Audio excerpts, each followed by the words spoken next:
소재 부분에도 이런 반복 단어들이 있어요.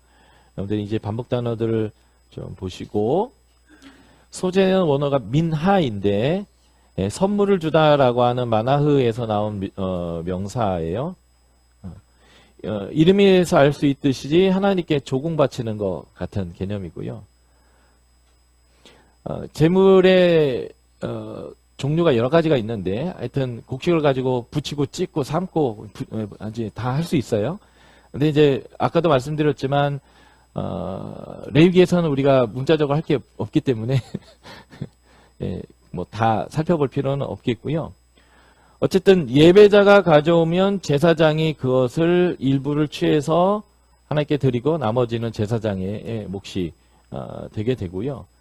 여기서 누룩을 넣지 말아야 되는 것과 소금을 넣어야 한다라는 게 이제 들어있는데, 누룩은 죄의 속성, 확산에 대한 부분으로 신약에서 굉장히 많이 다루고 있어서 그런지, 누룩은 빼라, 소금은 쳐라. 근데 고대에서 소금은 방부제 역할을 했기 때문에 변하지 않게 하는 역할을 많이 했었는데, 그래서 언약을 맺을 때 소금을 중간에 놓고 맺는 언약을 하기도 했는데, 그래서 변하지 않음에 대한 이런 의미로서 많이 해석하더라고요.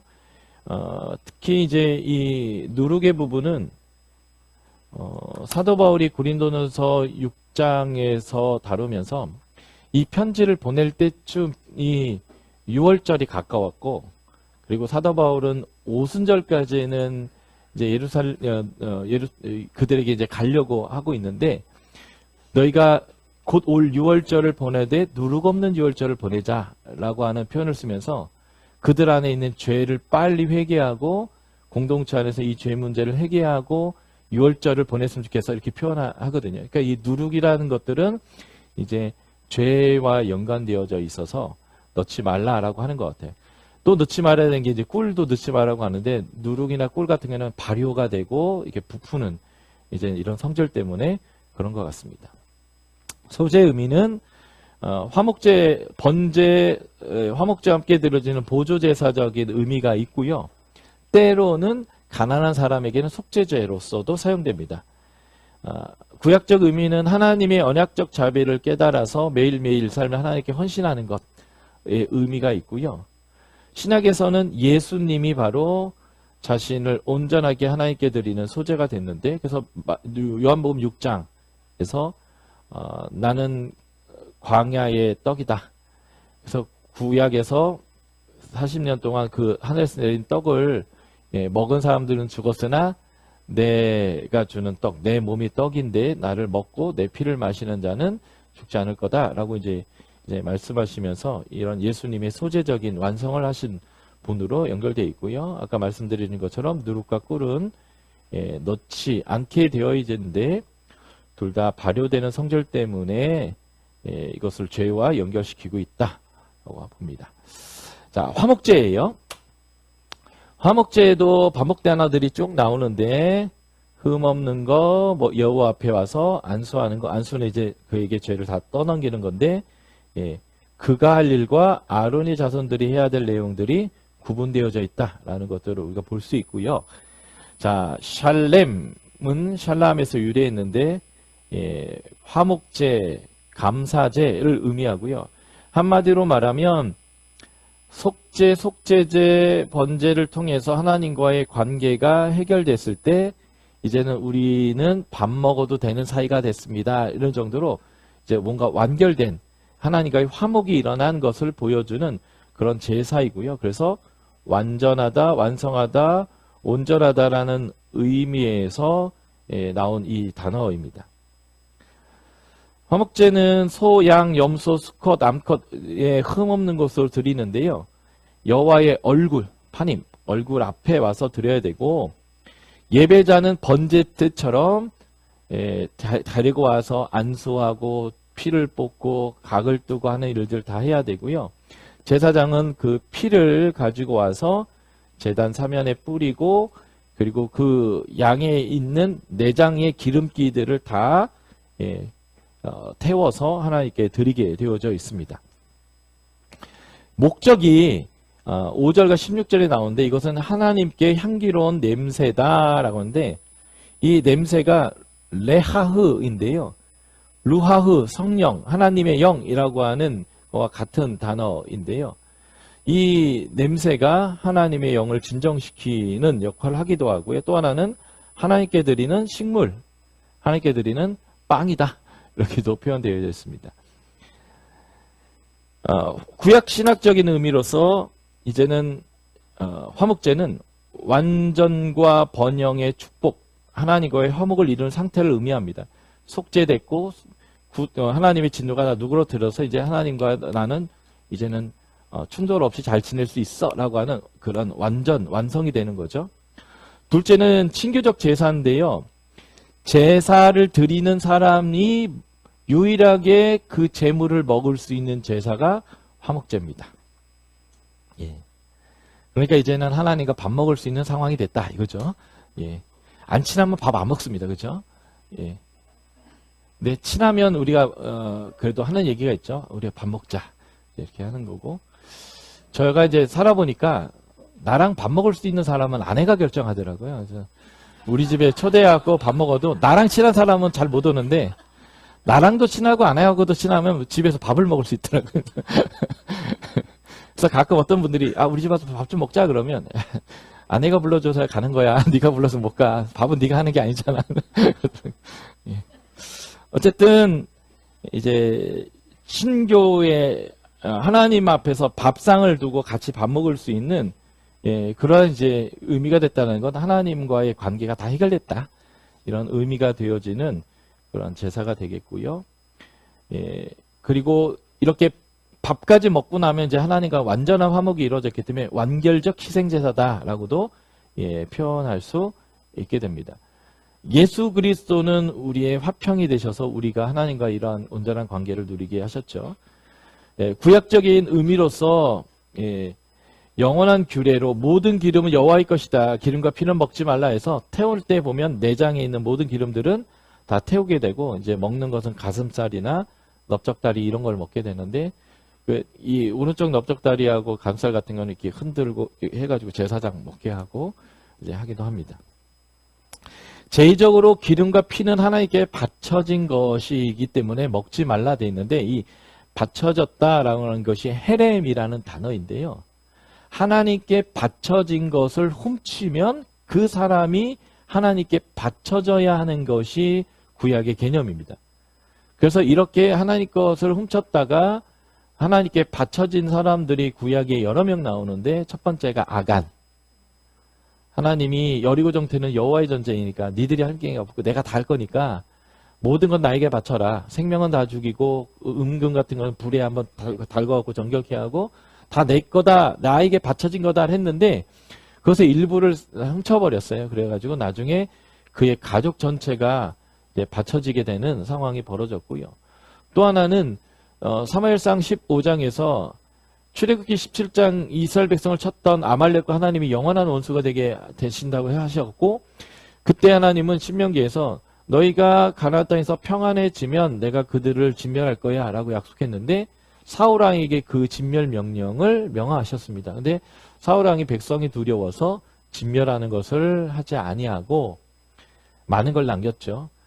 그것 때문에 길보아 전투에서 사울과 요나단을 포함해서 그의 가족들이 다 이제 진멸당하는 일이 벌어지는데 이런 게 바쳐진 것의 개념이 되어집니다. 자, 신약의 유형론은 우리가 다 예수님으로 연결하시면 돼요. 예수 그리스도는 우리의 화평이 되셨다. 그래서 에베소 2장 14절 보면 그 이전에 이방인들이 하나님의 권속이 아니었고 언약 밖의 사람이었고 진노의 사람들이었다면 예수 그리스도는 중간에 막힌 담을 하셨어요. 그래서 예수 그리스도는 화평이신지라. 그래서 이제는 유대인과 이방인이 연결되어져 하나의 성전으로 지어져 가게 하는 예수는 막힌 담을 허신 분이 되는데 바로 이 예수님이 화평이 되시는 거죠. 두 종류의 화평이 되시는 거예요.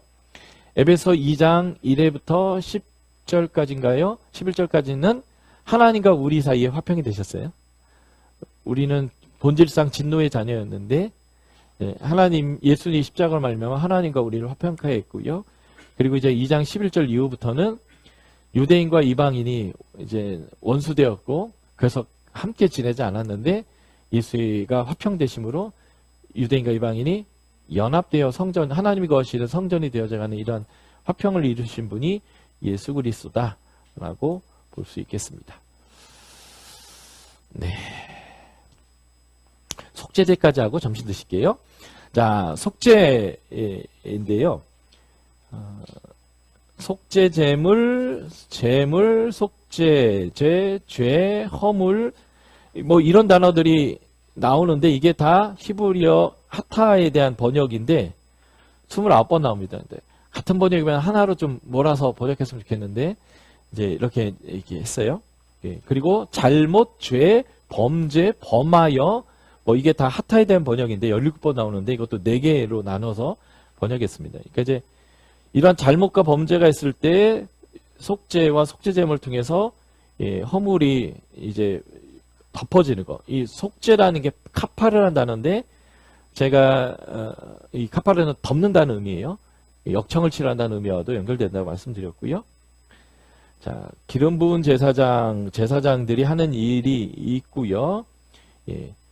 자, 요 반복 단어를 가지고 제가 한번 설명드리면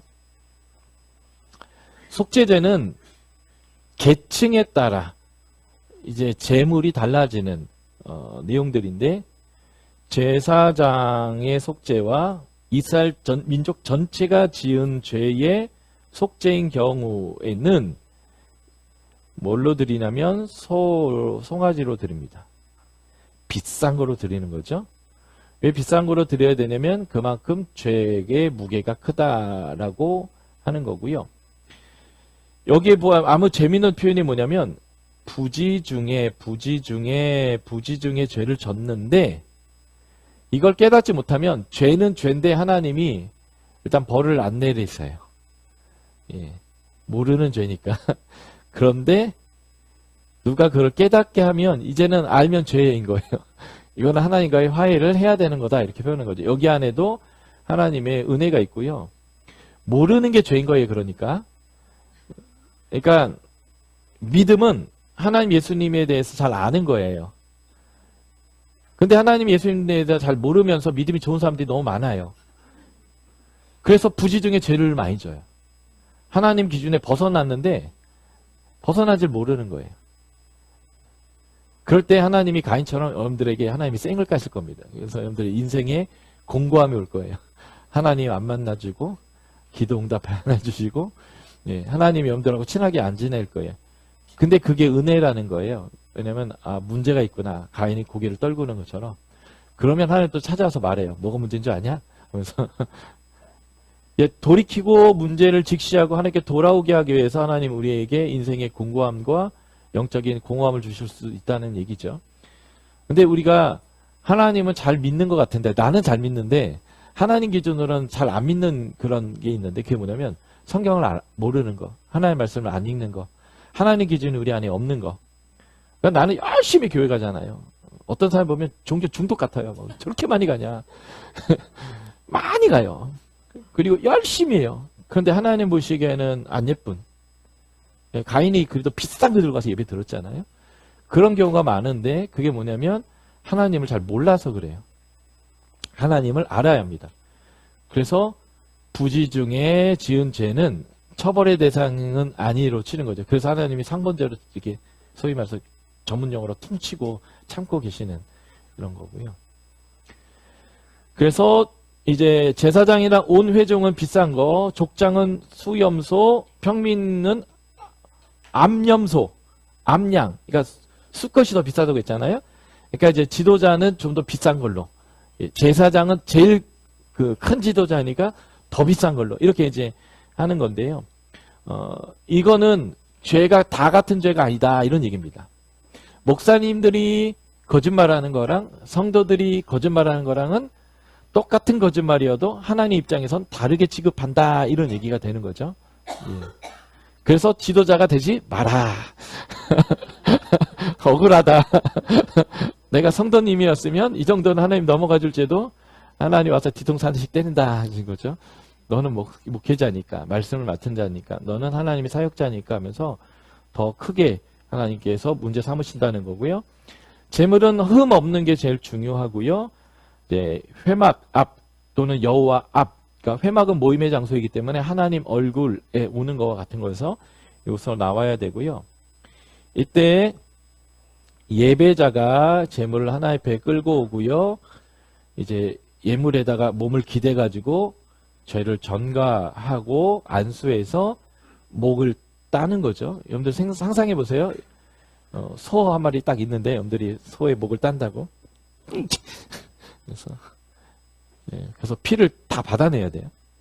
여러분들 진짜 다 받아내가지고 그걸 이제 제사장 갖다 주면 제사장이 이제 뿌릴 건데, 그동안 우리는 이제 소 발목부터 이렇게 가가지고 이렇게 해가지고 가죽을 하나하나 다 벗겨서 다 쪼개야 되는 거죠.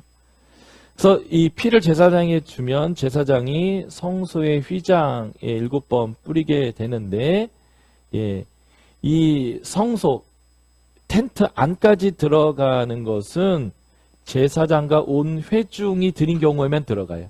이 말은 무슨 말이냐면 제사장이나 이스라엘 전체가 지은 죄는 성전 안까지 더럽힌다라는 거잖아요. 그래서 거기를 정결케 하기 위해서 거기까지 이제 피를 갖고 들어가는 거고요. 그리고 피를 회막 향단 뿔에 바릅니다. 그리고 나머지를 번제단에 다 쏟게 되고요. 그리고 제사장은 화목제처럼 안에 있는 내장 기름들을 하나의 거니까 다 태워 불사르게 되는데, 제사장과 온 회장이 드린 제사의 경우만 언급되는 내용이 또 따로 있어요. 그만큼 이 제사장이 짓는 죄는 굉장히 중요하게 취급되어진다라고 보는 거죠. 이 외에 이럴 때 이 제사의 마지막 부분이 뭐냐면, 제사장이 속죄한즉, 그러니까 너는 죄가 사해졌다라고 하면 그때 사해지는 거예요. 이 사함을 받는다는 게 이제 정결케 되는 겁니다. 이게 제사의 이제 마지막 부분이 된다라는 거고요. 좀 이따 제가 말씀드리겠지만 신약의 우리 성도들이 바로 요 제사장의 역할을 믿지 않는 사람을 향해서 하게 되는데, 요게 이제 요한복음 20장에 나오는 예수님이 성령 받아라 하면서 우리에게 주신 아주 중요한 사명이 됩니다. 그런데 이 외에 평민의 속죄, 증인의 죄, 부정한 죄, 경솔한 맹세와 같은 디테일한 케이스들을 더 언급하고 있는 거예요. 그만큼 하나님이 죄를 속죄해야 되는 것, 우리의 죄가 무엇인지에 대해 더 디테일하게 다루고 있는 부분을 우리가 여기서 볼 수 있는데요. 그래서 부지 중에 범하는 것도 죄다라는 거. 그래서 우리가 신중한 삶을 살아야 된다는 거고요. 말을 함부로 하는 것도 죄다라는 것을 알아야 됩니다. 그러니까 우리 그리스도인들은 제 3계명을 잘 지켜야 되는데, 3계명이 뭐냐면 하나님의 이름을 망령되이 일컫지 말라는 것. 하나님의 이름을 망령되이 일컫는다라는 것은 뭐예요? 하나님의 이름을 걸고 사는 우리들이 똑바로 살지 못한다라는 거예요. 그 똑바로 살지 못하는 것 중에 하나가 뭐냐면 신중하지 않는 거예요. 그래서 그냥 신중하지 않기 때문에 부지 중에 실수하고 잘못하는 거, 그리고 저희 아들, 딸에게 제가 어릴 때 많이 한 얘기거든요. 목구멍에서 나오는 얘를 다 뱉지 말고 머리에서 한번 돌린 다음에 뱉어라고. 목구멍에서 나오는 거 다 뱉지 마라. 한번 생각해봐라. 이 말을 해야 되냐 말아야 되냐 생각해봐라. 머리가 달린 이유는 이렇게 한번 생각하고 말하라고 하는 거다. 입에서 나온다고 다 하지 마라. 근데 죄거든요. 근데 이게 깨닫지 못했다가 깨닫게 되면 그때부터 이제 하나님이 죄로 취급하셔서 이제 그것을 속죄해야 되는 거고요. 이럴 때는 염소나 양을 데려오는데, 이제 족장들은 수컷이자면 이런 평민들은 이제 암컷으로 흠없는 것을 하나님께 드리게 됩니다. 뭐 절차는 다른 제사와 비슷해요. 그래서 이 구약적 신학적 의미만 살펴보고 점심을 드시겠습니다. 여러 본문에서 속죄는 정결과 연관이 있는데요. 특히 이제 오염된 경우 이것을 깨끗하게 하는 겁니다. 이 오염됐을 때 대표적으로 오염되는 게 지성소, 성소고요. 이 지성소를 정결케 하는 것이 대속죄일이다라고 보시면 되겠고요. 일단은 이스라엘 백성이 죄를 지면 땅이 더러워지는 거예요. 근데 그 더러워지는 땅에 성소까지 있기 때문에 거기까지 다 더럽히는 거죠. 역대기 하 마지막 장 보면 이스라엘 백성이 죄를 져가지고 결국 다 포로로 끌려가고 남은 사람 다 죽었을 때 땅이 안식년을 보냈다. 이렇게 표현하는 거예요. 하나님의 백성이 하나님의 공의로운 법도를 따라 살면 땅이 안식을 하게 돼 있어요. 그런데 인간이 하나님의 법도에 따라 살지 않으면 땅이 안식을 누리지 못하고 괴로움을 당하는데 그 땅이 괴로움을 당하는 것의 대표적 표현이 뭐냐면 무죄한 자의 피를 땅이 삼키는 거예요. 가인이 아벨을 죽여서 이렇게 그러니까 땅이 호소를 했잖아요. 그런 것처럼 무고한 자의 피가 흘려지는 것. 이것이 이제 땅이 쉬지 못하게 하는 일이고 그래서 레위기 18장 23절 이후에 보면 가나안 7족속이 진멸되는 것이 땅이 그들이 역겨워서 토해내 버리는 거라고 표현했고요. 에스겔서 36장에 보면 이스라엘 산들에 대해서 축복하면서 이제는 산들이 자기 백성을 다시는 삼키지 않을 거다 이렇게 표현했는데 이스라엘 땅이 하나님의 성지가 이스라엘 백성의 무덤이 되고 다 그들을 죽게 했던 이유가 뭐냐면 이스라엘 백성이 하나님의 질서대로 살지 않고 가난한 자를 착취하는 거예요. 그러니까 약한 자들을 착취하고 무고한 자를 죽이는 거죠. 그래서 죄 없는 자의 피를 땅이 먹게 하는 것 때문에 땅이 그들을 삼켰다면 이제는 그런 일이 없을 거다라는 식으로 이제 에스겔에서 표현하는 거는 아주 중요한 개념입니다.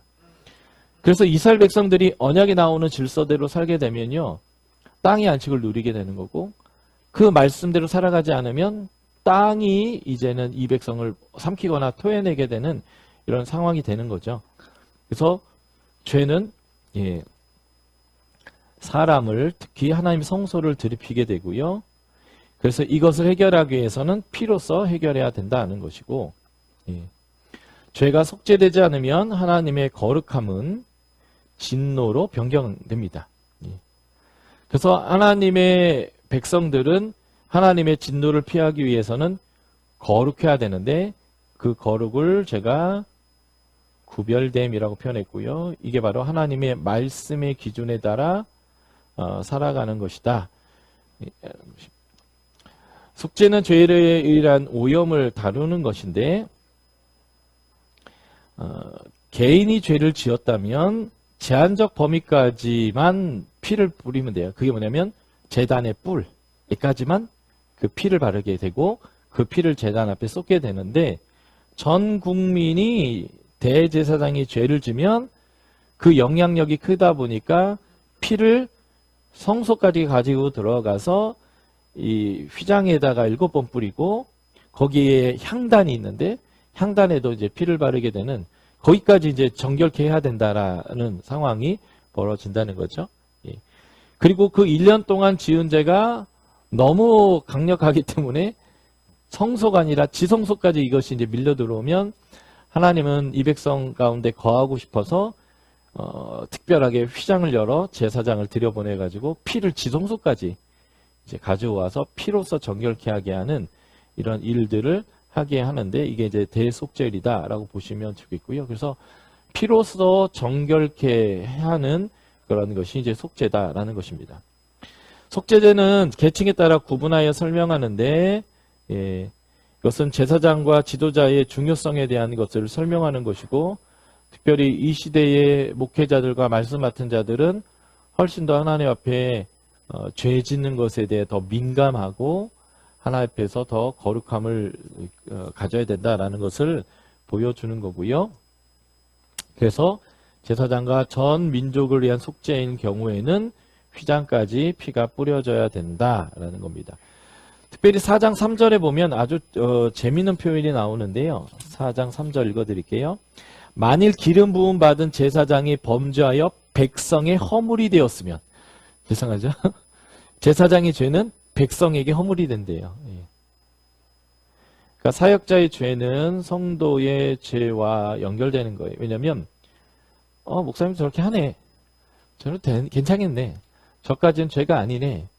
이게 그러니까 결국은 목회자는 성도들에게 하나님을 섬기는 삶과 선과 악을 구별하고 올바르게 사는 것이 무엇인지를 보여주는 표지가 목회자가 되는 거죠. 집에서는 엄마 아빠가 그런 거고, 그리고 믿지 않는 자들에게는 성도가 그런 표지가 되는 거죠. 그러므로 그리스도인들이 죄를 짓는 것은 믿지 않는 자들에게 허물이 되는 거예요. 그래서 한국 땅의 정치 수준, 경제의 정직의 수준 이런 것들은 누가 담보하는가? 그리스도인이 담보하는 거예요. 그러니까 정치가 너무 이분화되어 있다는 건 교회도 이분화되어 있다는 얘기를 하는 거예요. 교회 안에서도. 그러니까 우리가 그만큼 책임이 있다라고 하는 것들을 잘 생각해야 되죠. 속죄제에 대한 규례를 설명할 때 제사장에 대한 표현이 기름 부음 받은 제사장이라는 표현이 이 속죄제에서만 나오거든요. 그러니까 이 기름 부어 받다라는 것은 신약으로 말하면 우리가 성령님을 하나님 우리께서 부어주셨다라는 것과 같은 말이 되는 거거든요. 그러니까 우리의 성도들이 바로 세상을 향한 제사장이다라는 것과 같은 말이고요. 비싼 것, 싼 것도 있지만 중요한 것은 모두가 흠 없는 것으로 드려야 한다라는 것이고, 그 드려야 할 장소는 회막문 여호와 앞이 얼굴이란 단어였죠. 하나님 얼굴 앞에서 속죄가 이루어져야 한다라는 거고요. 피의 사용이 굉장히 정교하고 복잡하잖아요. 어디까지 가야 되는지 설명들이 있는데, 그만큼 이제 이 제사를 통해서 하나님과 동행하기 위해서 아주 디테일하게 이것들을 말해주고 있다는 거고요.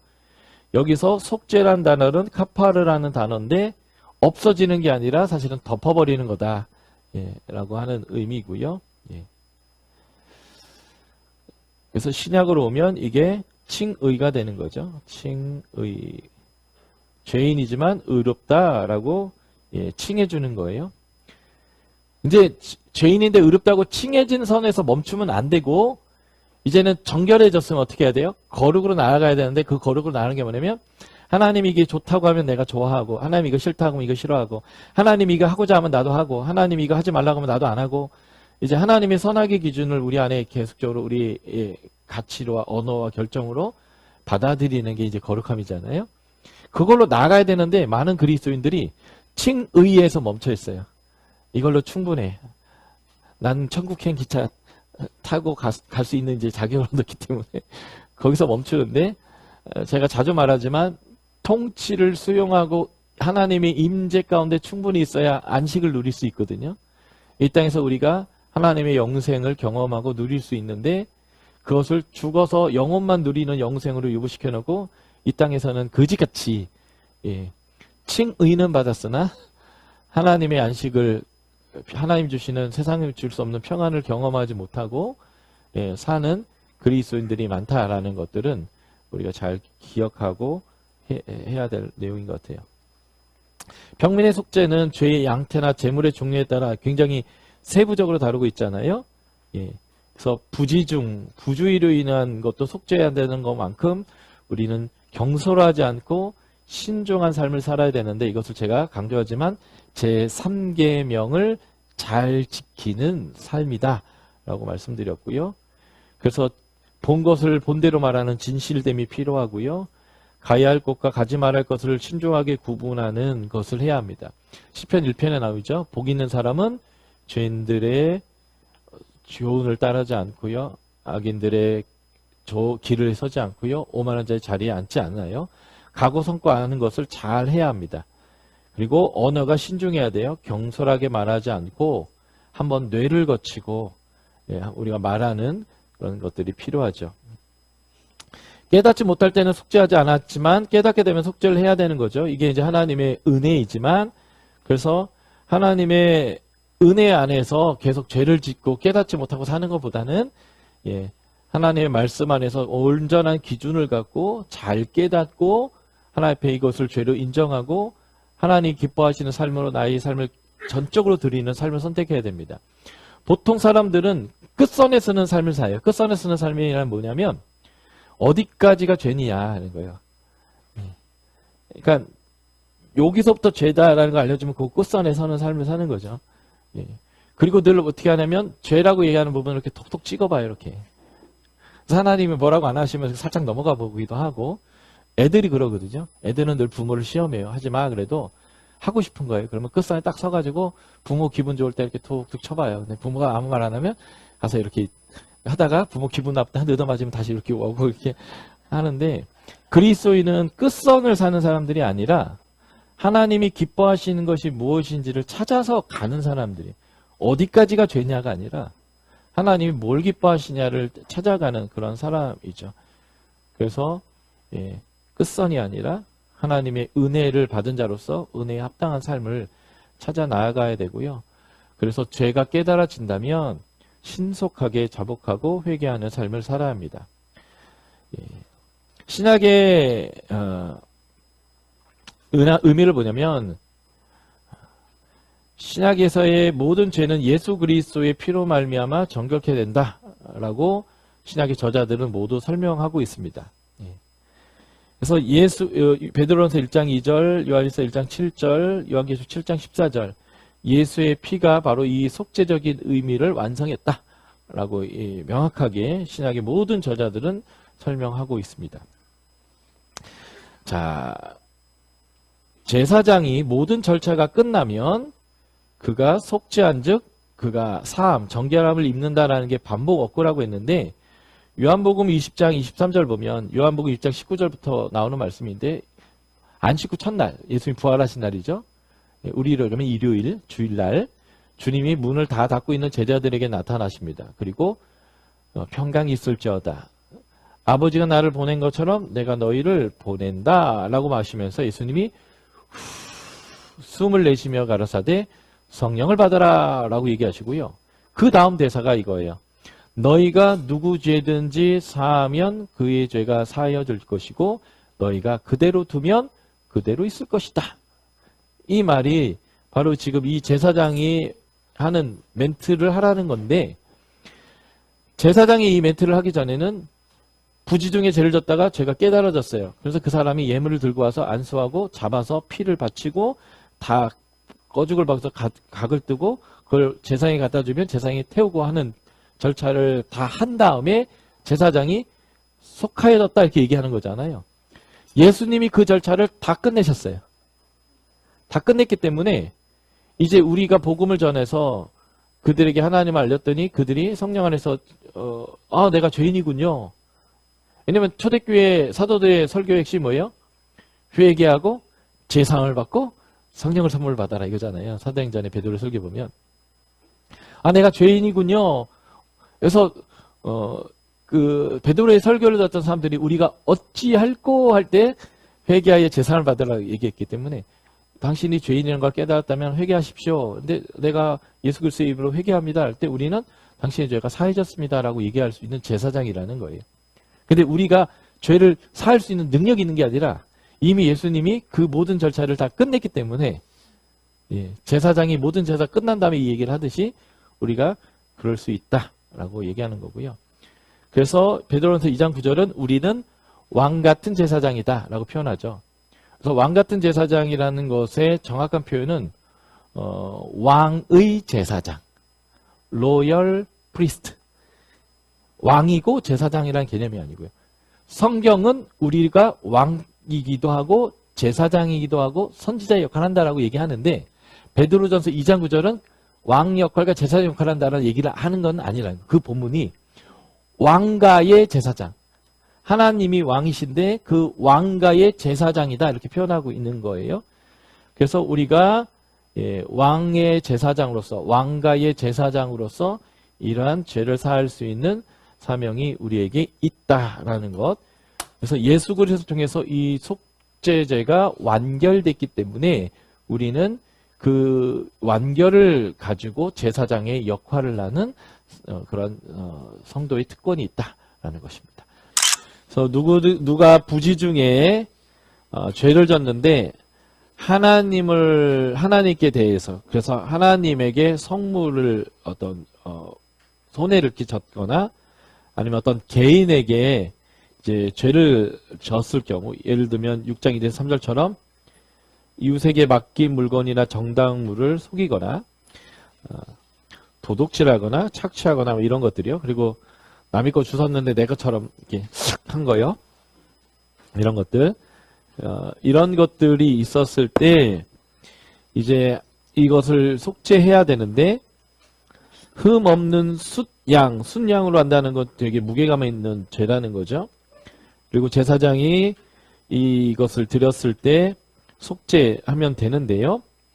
이때 속죄제와 차이가 있다면 보상을 해야 한다는 거예요. 예, 그래서 내가 100원을 남의 것을 훔쳤다면 20%인 20원을 합쳐서 120원을 이제 보상해야 되는 5분의 1을 더하는 것이고요. 정리하면 번제는 속죄의 기능이 있는데 하나님의 진노를 누그러뜨리는 효력이 있다면 속죄제는 정결케 하는, 부정에서 정결로 돌아오게 되는 그런 기능이고요. 속건제는 이 속죄제의 보상의 기능이 포함되어 있는 거다라고 보시면 되겠습니다. 쉽게 말하면 남에게 피해를 끼친 것은 말로 때워서는 안 된다라는 거예요. 확실한 보상을 해야 되는데 원금만 갚는 게 아니라 20%를 더 갚아야 되기 때문에 남의 것에 대한 해야 하는 일들, 남의 것에 손해보게 하는 일은 절대 하면 안 된다. 이런 메시지가 담겨 있겠죠. 그래서 속죄제는 죄 때문에 생긴 손해를 처리하는 보상의 의미가 있고 보상은 20%를 더 하게 되어 있다라는 것이고요. 죄에는 책임이 따른다라는 것을 말해주는 거예요. 저희 아들, 딸이 이제 대학생이 되고 고3이 돼서 지금은 그렇지 않지만 옛날에는 둘이 자꾸 싸우고 둘이 서로에게 이제 잘못하는 게 있으면 화해하라고 하면 영혼 없는 사과 참 많이 했거든요. 이제 미안해.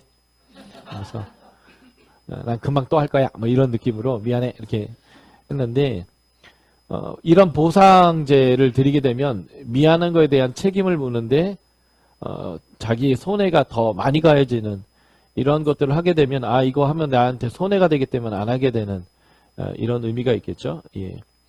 그래서 보상을 해야 한다라는 것은 성경의 재정관의 가장 기본인 사유재산을 인정하는, 예. 그리고 이웃을 사랑해야 되는데, 그래서 이웃의 것을 내가 빼앗거나 탐하면 더 많은 것들을 보상해야 된다라고 하는, 오히려 손해가 된다라고 하는 것들을 명확하게 보여주는 것이고요. 이웃 사랑에 대한 것과 깊은 연관이 있는 그런 제사다라는 겁니다. 하나님의 성물을 해왔을 때도 보상이 필요한 경우에는 똑같이 해야 되는 거죠. 예. 그래서 죄에 대한 명확한 기준을 갖게 하는 것과 신중하고 분명한 그 삶의 태도를 갖게 하는 그런 의미가 있고요. 성경에는 한 번도 이제 신약 성경에는 이제 속건제에 대한 단어 자체가 등장하고 있진 않지만 예수님이 이사야 53장에서 고난받는 메시아의 내용이죠. 예, 우리를 위해서 속죄뿐만 아니라 속건까지 다 하나님께서 해결해 주신 거다라는 의미가 있는 것 같고요. 신약에서 우리가 만나는 이런 가장 확실한 모습은 이 삭개오의 경우인데, 삭개오가 예수님을 만났을 때 내가 내 재산의 반을 가난한 사람에게 나눠줄 것이고 내가 누구에게 빼앗은 것이 있다면 4배를 갖겠다라고 했을 때 아브라함의 자손이라고 구원이 집에 임했다라고 말씀하셨는데 이게 이제 속건제적 의미라고 볼 수 있습니다. 신약에서 죄인 곧 세리는 죄인이에요. 근데 세리가 죄인인 경우는 두 가지 의미 때문에 그런데 하나는 로마의 앞잡이로서 로마의 이제 백성의 세금을 막 뜯어다가 로마에 이제 바치는 일을 했기 때문에 일단 죄인이었고, 두 번째 의미는 세리에게 로마에 바쳐야 될 액수만을 정해져 있기 때문에 거기 플러스 알파를 세금으로 걷어서 이제 그것으로 자기가 먹었거든요. 그러니까 세리는 도둑놈들인 거예요. 일반 백성의 입장에서는. 지난주 제가 말씀드렸지만 기독교인들은 국가에도 세금 내고 교회에도 헌금하고 하기 때문에 사실은 이스라엘 나라를 주어질 때 땅을 줬는데 땅을 받은 것도 아닌 상태에서 이중과세를 하고 있다라고 말씀드렸잖아요. 그러니까 지금 유대인들이 그런 거예요. 하나님 앞에 성전세도 내고 11조도 내는데 로마가 우리를 지배하면서 원래 그 11조와 성전세를 내는 것 자체가 세금이 끝인데 로마가 더 내게 하는데 로마가 내려가는 것보다 더 많이 걷어가지고 그걸 또 세리들이 다 먹어버리니까 세리가 부자니까 그러니까 유대인들은 되게 싫어했겠죠. 근데 그 세리인 삭개오가 재산의 반을 이웃사랑의 목적으로 사용하고 그리고 내가 20%만 더 보상하면 되는데 120% 보상하면 되는데 4배로 보상하겠다라고 하는 것은 이제 속건제적인 의미이고요. 그러니까 이 사람이 확실히 자신의 죄를 뉘우치고 하나님의 말씀에 따라 속죄를 하고 그리고 하나님의 백성으로 살겠다라고 하는 표명을 했다라는 것으로 보여지는 게 바로 이 삭개오의 회개의 모습이다라고 보시면 될 것 같습니다. 그래서 하나님과의 관계를 풀기 위해서는 이웃과의 관계를 풀어야 된다라고 하는 것이 예수님의 중요한 가르침입니다. 마태복음 5장에 보면 율법의 완성자로 오신, 그러니까 율법의 완성자라는 의미는 랍비적 의미로 율법을 온전하게 해석하는 사람 이란 뜻이에요. 율법을 잘못 해석해서 율법의 의미를 깨트리는 것을 율법을 폐했다. 율법을 정확하게 하나님의 의도대로 해석했을 때 율법을 완성했다. 이렇게 표현하는데 예수님은 율법을 폐하러 온 것이 아니라 완성하러 오신 하나님 나라의 서기관으로서 완성된 해석을 보여주는 6개의 반제가 있어요. 너희는 이러이러하라고 들었으나 내가 너에게 말하노니 이것은 이런 의미다. 그 첫 번째가 너희가 살인하지 말라고 들었으나 내가 너에게 얘기하노니 형제에 대하여 화를 내고 형제에게 락하, 히브리 욕인데 미련한 놈 이런 뜻이죠. 그리고 형제에 대해서 바보라 말하면 공회에 끌려가 우리 편으로 쳐맞을 것이고 그리고 지옥불에 떨어질 것이다 이렇게 표현하면서 살인하지 말라고 하는 그 말씀의 가장 중요한 의미는 사람 하나를 죽이냐 마느냐의 문제가 아니라 그 사람이 존중받고 사랑받고 그리고 존경받아야 될 사람을 함부로 대하는 것, 막 쉽게 화를 내고 미련하다 얘기하고 바보라고 얘기하는 것은 살인죄다. 그러니까 인간을 존중하라. 하나님의 형상인 인간은 존중받아 합당하다라고 하는 것이 살인하지 말라고 하는 말의 의미다라고 하면서 행동 강령을 얘기해 주시는데 그 행동 강령이 뭐냐면 네가 예물을 드리려고 왔다가 누구와 관계 깨진 것이 생각나거든. 그래서 예물을 가져온다라고 말하는 것은 속죄제, 속건제, 뭐 이런 이제 죄를 해결하기 위해서 하나님께 짐승을 들고 왔다란 말이에요. 그런데 네 예배가 받아들이려면 어떻게 해야 되는가? 관계가 깨진 사람한테 찾아가서 먼저 그 문제를 해결하고 와라. 그래야 이 예물이 받아질 것이다. 그러니까 하나님과의 관계의 해결은 네가 사람을 어떻게 대하고 있는가, 사람과 관계 깨고 다니고 사람 함부로 해하고 다니고 있다면 네 죄가 하나님께 용서받을 수 없다 이렇게 얘기하는 거예요. 가인과 아벨의 제사에서 이미 제가 길게 설명드렸지만 가인은 그 예배를 드리기 이전의 삶에 그가 악에 속한 삶을 계속 살았기 때문에 그가 그런 삶을 계속 살게 되면 이제는 죄가 그를 잡아먹을 수밖에 없는 상황에 놓였을 때 하나님은 그의 예물을 거절하심을 통해서 네가 죄에게 잡혀먹지 말고 죄를 다스려라 라고 말씀하셨잖아요. 그러니까 네가 하나님과의 관계 안에서 용서를 받고 싶다면 다른 사람에게 네가 해코지했고 다른 사람과 관계 깨졌고 심지어는 그 예화에 보면 누구와 재판이 걸려 있으면 빨리 해결하라고 얘기하잖아요. 그 문제를 해결하는 것이 하나님부터 용서받는 비결이고 그게 우선이다. 살인하지 말라는 그 말에 대한 행동 강령을 다른 사람과의 평화로운 관계, 다른 사람을 해하지 않고 함께 공존할 수 있는 관계를 만드는 것이 예배가 받아지는 우선적인 조건이다. 이렇게 이제 말씀하셨다라는 게 굉장히 중요한 거죠. 그래서 우리가 이미 주기도문에서 외듯이 우리가 우리에게 죄 지은 자를 용서하여 준 것처럼 우리 죄를 용서하여 주십시오라고 주님이 가르쳐 주신 기도도 같은 맥락에 놓여 있다라고 보시면 되겠고요. 그래서 속건제는 속죄의 의미가 분명히 있지만 하나님한테 내가 쟤한테 잘못했어요. 하나님 미안해요. 내가 다시는 안 그럴게요. 말로 때우는 게 아니라 실제 그에게 내가 손해를 끼친 것을 가서 보상하고 그와 관계가 풀어져야 한다라고 하는 이러한 부분을 설명하고 있는 제사다라고 보시면 되겠습니다. 자, 6장부터 7장까지의 내용은 다시 번제로부터 속건제까지를 다루는데 이 내용은 제사장들을 위한 내용이에요. 제사장들이 이것들을 어떤 절차를 어떻게 해야 되는지, 그 예물의 처리는 어떻게 해야 되는지, 무엇은 제사장의 몫인지에 대한 제사장에 대한 내용이고요.